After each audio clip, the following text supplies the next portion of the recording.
This is Wayne from Wisconsin, and I'm here to invite you to a special event called a bus tour.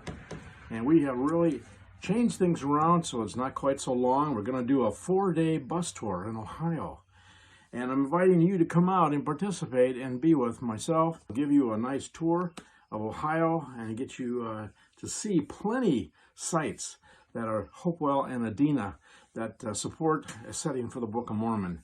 Come in on a Monday.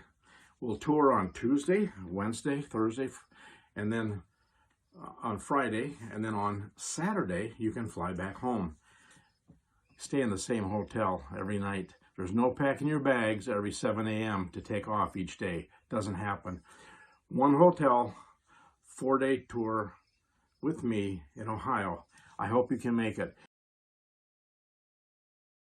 Intriguing theory that the Indians were descendant from Jews because they had, according to Thomas Jefferson and Adair, the same laws, the same ceremonies, the same sacrifice, the same priests, prophets, and fast. Even the Indian dialect seemed derived from a common prototype of the Hebrew Bible.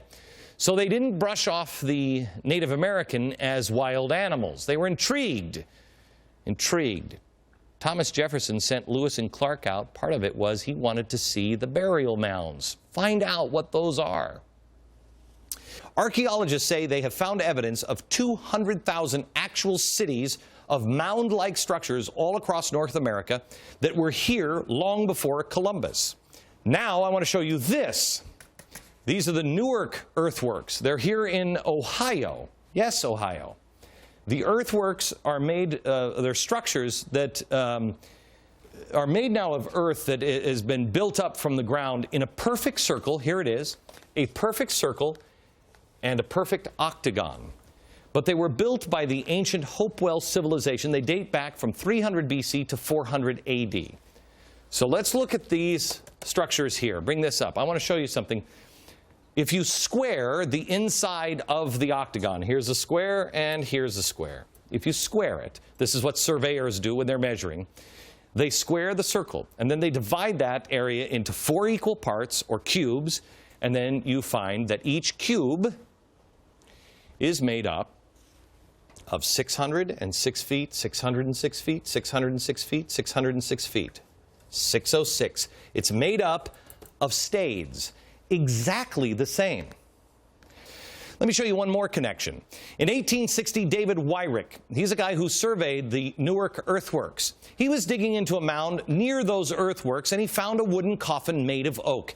They opened up the coffin and found a skeleton of a man holding a little box that was about 8.10 inches in size. The box had been cemented shut here. This, by the way, is sitting in Ohio. Well, he opened up the box and he found a little man inside, a little black stone. They took it to scholars and they looked at it. The man seems to be carrying something, and there's writing here at first they couldn't recognize. The writing is, they thought in 1860, some sort of Hebrew. Well, finally, about 20 years later, they found some rabbis living in the area, and the rabbis looked at that. And they could read it. They said it was an old kind of block Hebrew, and it was a rendition of the 10 Commandments. Now, so what's going on here? What is that about? Where is that history? Here's the thing we should be asking ourselves. I don't know the story of these. Do you know that? Did you know that? Do you live in Ohio, and did you know that? Why not?